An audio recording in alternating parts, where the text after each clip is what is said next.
রাতের বেলা যখন ঘরে আসি দরওয়াজার কিনারায় দাঁড়াই আমি অপেক্ষা করি, ঘুমাই না।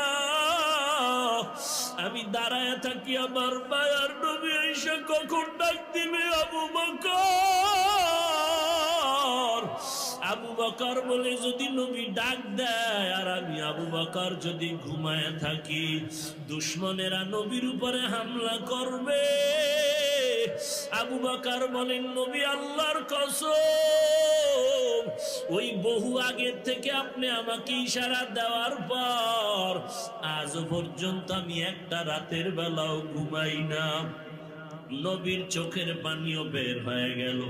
এমনও কি ত্যাগ মানুষের জন্য মানুষ স্বীকার করতে পারে?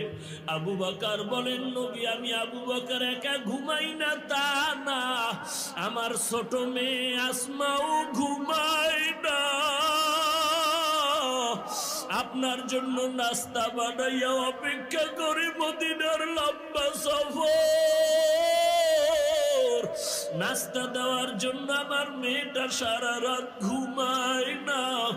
আল্লাহর নবী চোখের পানি ছেড়ে কাঁদেন।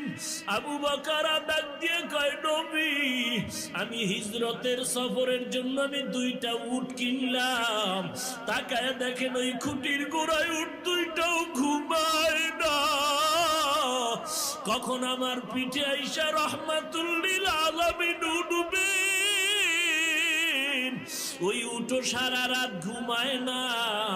নবীর পথের ধারে তাকায় থাকে আর দেখি চোখ বেয়ে বেয়ে পানির ফোঁটা ভরে।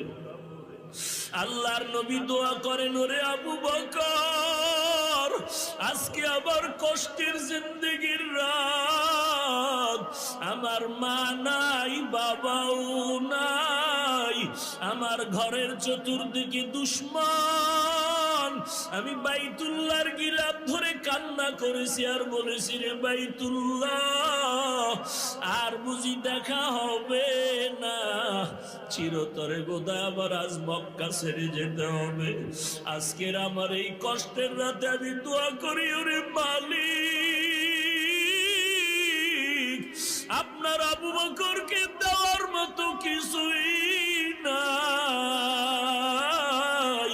তবে আল্লাহ আমি নবী হইয়া দোয়া করি, আবু বকরের আজকে মদিনার সফর শুরু হয়ে গেল, এই সফর মদিনা পর্যন্ত থাকবে না।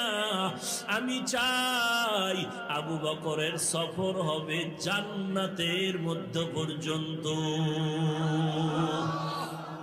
সাহাবী বলেন, নবী আবু বকর